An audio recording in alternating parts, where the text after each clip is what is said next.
1.3 million turning into 2 million in a flash made Elaine overjoyed. She couldn't believe it.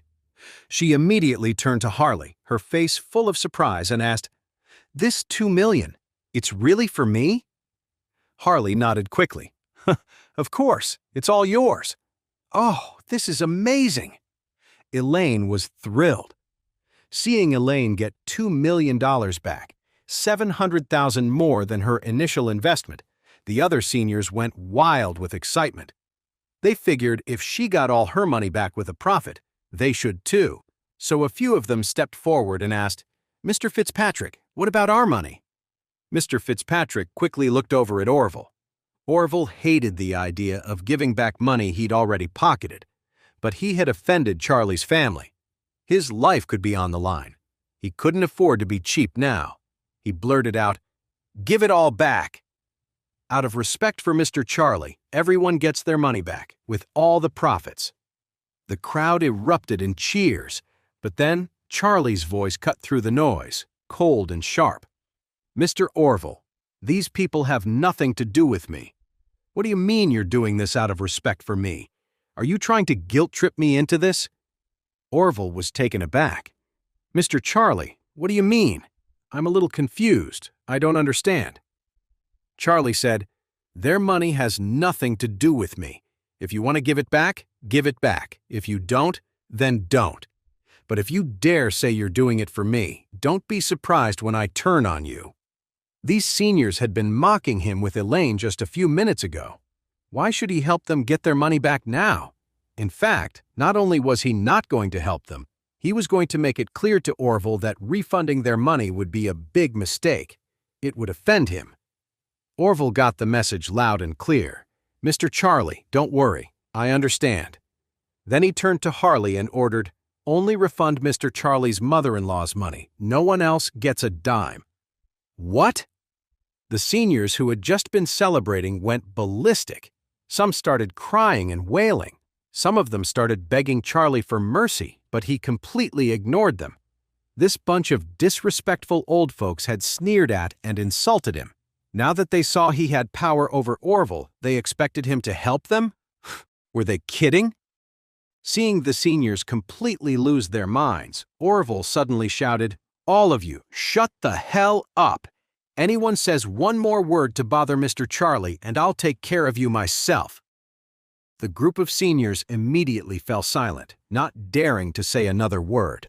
Orvel then looked at Fred White, who was standing there completely stunned. He asked carefully, "Mr. Charlie, this guy here, is he a friend of yours?" Charlie glanced at Fred. Fred immediately started begging, "Charlie, please, help me. Tell Mr. Hudson we're good friends, please." Charlie snorted coldly and said to Orvel, "I don't know this person. You just continue to fulfill your promise. Let him go when you're done with him." Orvel understood immediately. He ordered his men, "Damn it, give him some more." "This punk, just looking at him pisses me off." Fred wailed in terror, "Charlie!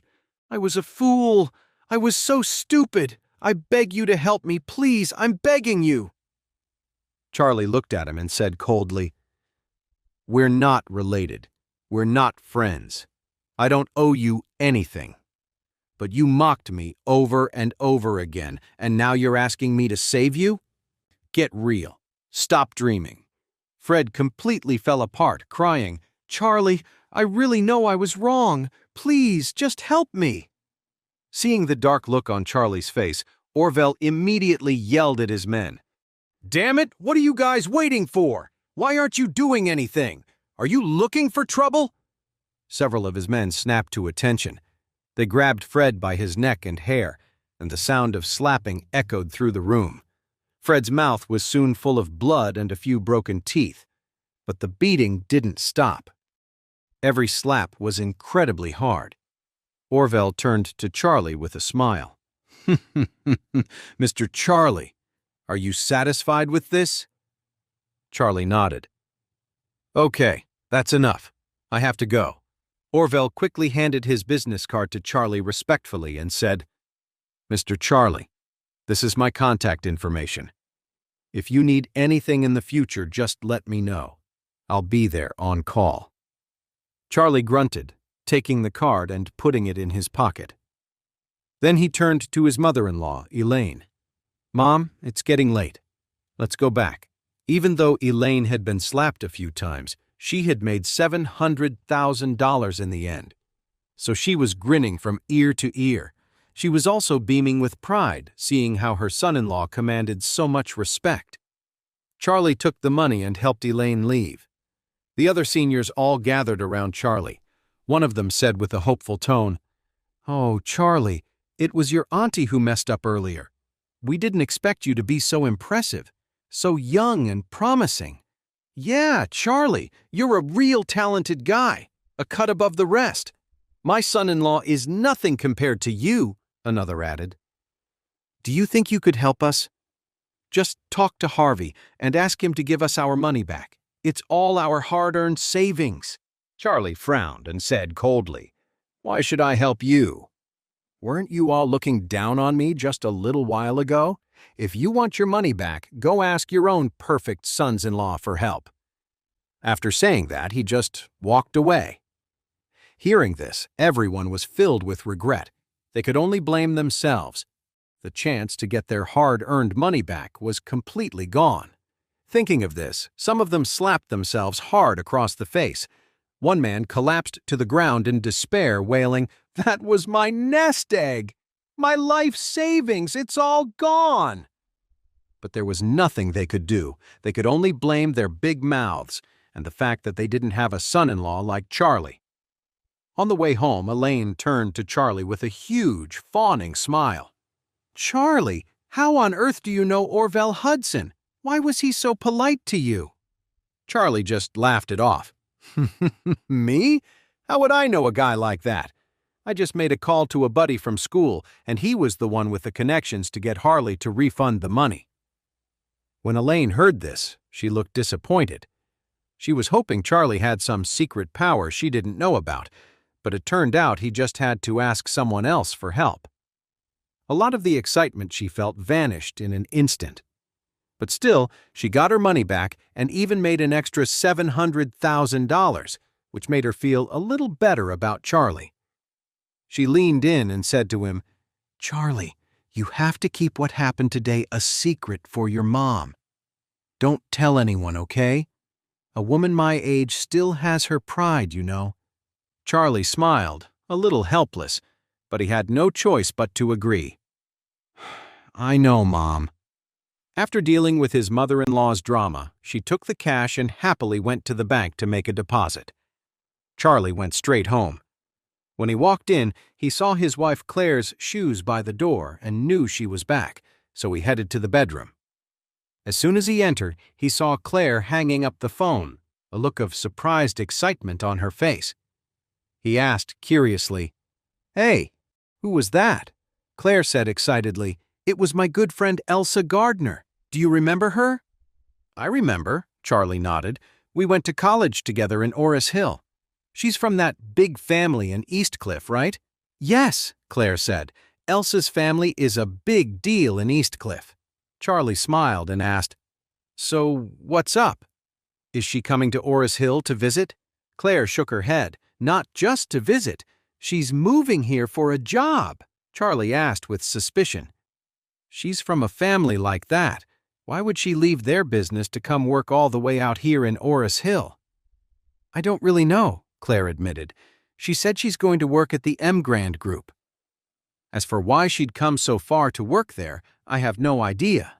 Charlie nodded, but a thought crossed his mind. The Gardner family might not be on the same level as the Wade family, but they still have plenty of influence in Eastcliff. Elsa has no reason to give up her family's company to come work for the Emgrand Group. Is there some other reason this woman is coming to the Emgrand Group? Charlie was puzzled, but he couldn't be sure yet. He figured that once Elsa started at the Emgrand Group, Doris could probably figure out what she was really up to. Just then, Claire seemed to remember something. She patted her forehead and said, "Oh, by the way, Charlie, I have a meeting with someone from the Emgrand Group tomorrow that I can't get out of. can you pick Elsa up from the airport for me? And maybe find a nice place to take her for a welcome dinner or something?" Charlie promised. "Sure, I'll make the arrangements for tomorrow." "And find a good place," Claire added. "Don't worry about the cost. Here, take my card." With that, she handed him her wallet. Charlie quickly waved her off. "No, it's okay. I actually know a guy who owns a really nice restaurant. I can arrange it." Charlie pulled out his phone, thinking he'd text Isaac Craven at Aurelius Grand and ask him to set up a dinner. But then he reconsidered. Aurelius Grand was supposed to be a surprise for his wife. To entertain Elsa, it would be better to pick a different spot. So he sent a text to Orvel Hudson instead. "I need to host a dinner for a friend. Can you book me a table at a high-end place, just not at Aurelius Grand?" A moment later, Orvel texted back. "Don't worry, Mr. Charlie. I own a place called The Mansion. It's one of the top restaurants in Aurous Hill, right up there with Aurelius Grand. I'll get you our best private room, the Diamond Box, and make sure you get top-notch service." Charlie replied with just one word: "Okay." The next day, Claire was at the Emgrand Group all day, busy working out the details of their new partnership. Charlie called Doris and asked her about Elsa's new job. Doris was surprised that Charlie even knew about it. She explained that Elsa had applied for a position as an administrative director, which was a mid-level management role. Her resume looked great, so the company decided to hire her. In fact, she'd already been officially appointed a few days ago. To know more, listen to the audio series Heir in Hiding, only on the Pocket FM app.